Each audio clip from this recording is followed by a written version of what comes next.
另一种模标法。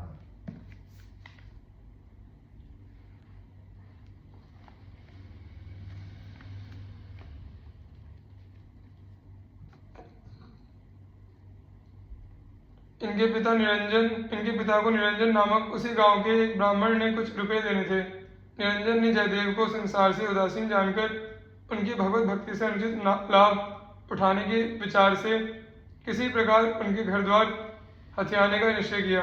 उसने एक दस्तावेज बनाया और आकर जयदेव से कहा, देख जयदेव, मैं तेरे राधा कृष्ण को और गोपी कृष्ण को नहीं जानता, या तो मेरे रुपए ब्याज समेत दे दे, नहीं तो इस दस्तावेज पर सही करके घर द्वार पर मुझे अपना कब्जा कर लेने दे।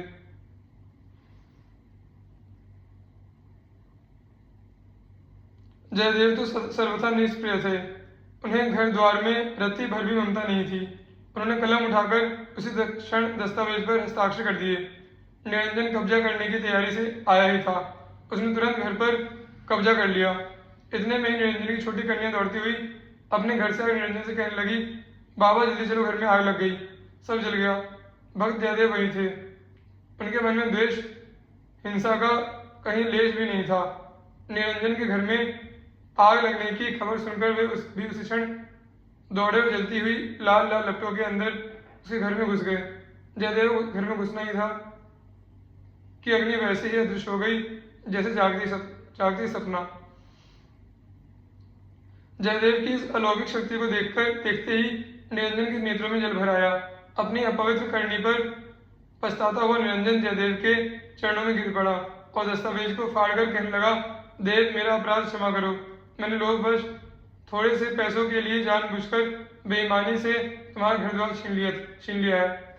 आज तुम न होते तो मेरा तमाम घर खाक हो गया होता।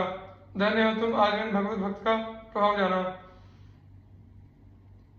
उसी दिन से निरंजन का हृदय शुद्ध हो गया और वह जयदेव के संग से लाभ उठाकर भगवान के भजन कीर्तन में समय बिताने लगा।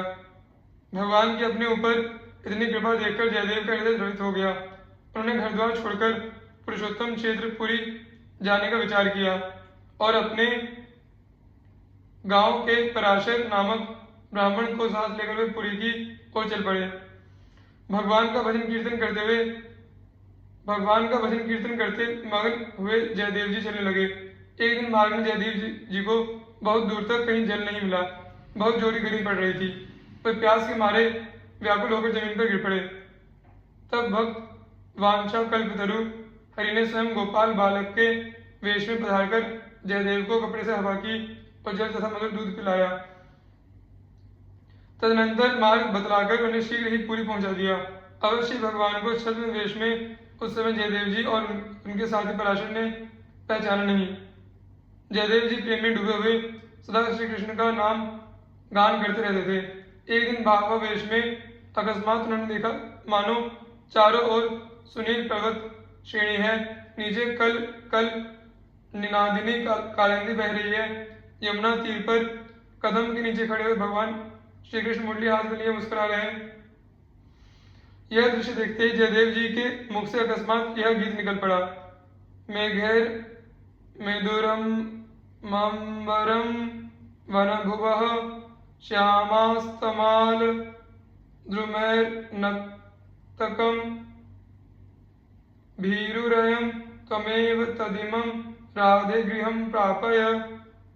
इत्थं नन्दनिदेश चलितयोः प्रत्यध्वकुञ्जद्रुमं राधा माधवयोः जयन्ती यमुना कूले रह केलयः।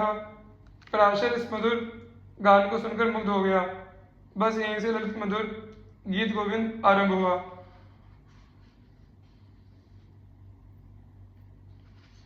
नीलाचल।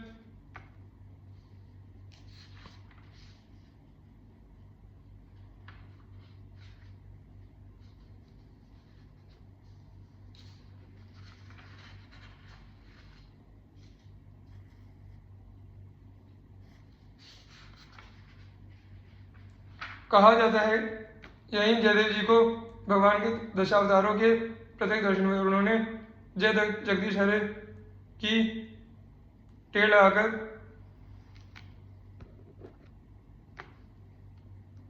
10 अवतारों की क्रमशः स्तुति गाई। कुछ समय बाद जब उन्हें बाह्य ज्ञान हुआ तब पराशर को साथ लेकर वे चले भगवान श्री जगन्नाथ जी के दर्शन करने। भगवान के दर्शन प्राप्त कर जयदेव जी बहुत प्रसन्न हुए। उनका हृदय आनंद से भर गया। वे पुरुषोत्तम क्षेत्र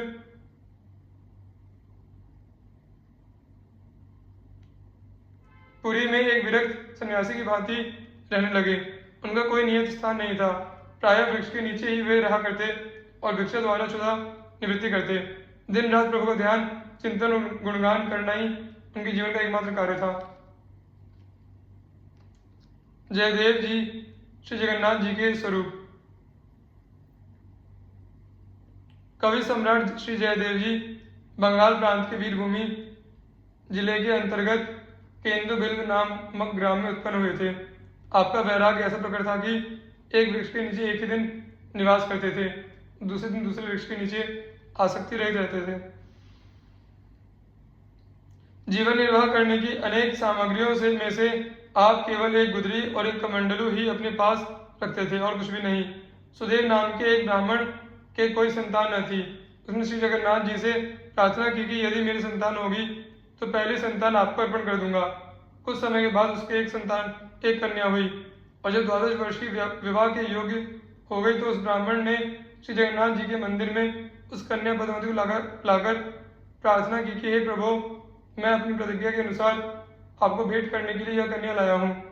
उसी समय श्री जगन्नाथ जी ने आज्ञा दी कि परम रसिक जयदेव नाम के जो भक्त हैं वे मेरे ही स्वरूप हैं, अतः इसे अभी ले जाकर उन्हें अर्पण कर दो और उनसे यह कह देना कि जगन्नाथ जी की ऐसी आज्ञा हुई है। भगवान की आज्ञा पाकर वह ब्राह्मण वन में वहां गया जहां कविराज राज भक्त श्री जयदेव जी बैठे थे और उनसे बोला, हे महाराज, आप मेरी इस कन्या को पत्नी रूप से अपनी सेवा में लीजिए, जगन्नाथ जी की ऐसी आज्ञा है। जयदेव जी ने कहा, जगन्नाथ जी की बात जाने दीजिए, वे यदि हजारों स्त्रियां सेवा में रखें तो उनकी शोभा है, परंतु हमको तो एक ही पहाड़ के समान भार वाली हो जाएगी। अतः अब तुम कन्या के साथ यहाँ से लौट जाओ। ये भगवान की आज्ञा को भी नहीं मान रहे हैं। यह देखकर ब्राह्मण खींच गया और लड़की से बोला, मुझे तो जगन्नाथ जी की आज्ञा श्रद्धार्ह है, मैं उसे कदापि टाल नहीं सकता हूँ। तुम इनके ही समीप स्थिर होकर रहो।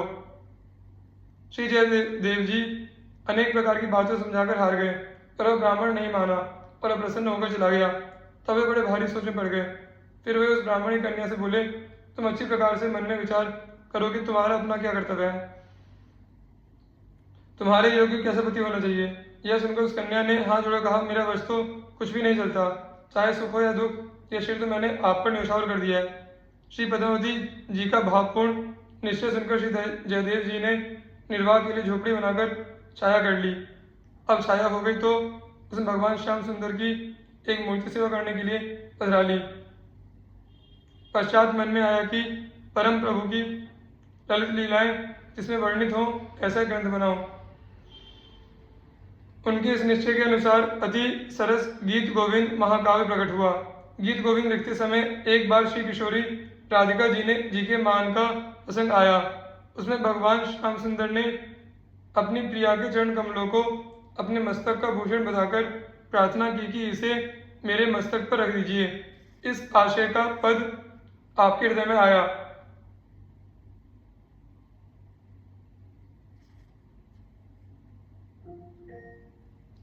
पर उसे मुख से कहते तथा पद्मावती द्वारा ग्रंथ में लिखाते समय सोच विचार में पड़ गए कि इस गुप्त रहस्य को कैसे प्रकट किया जाए। आप स्नान करने चले गए, लौटकर आए तो देखा कि वह पद पोथी में श्याम सुंदर ने लिख दिया है।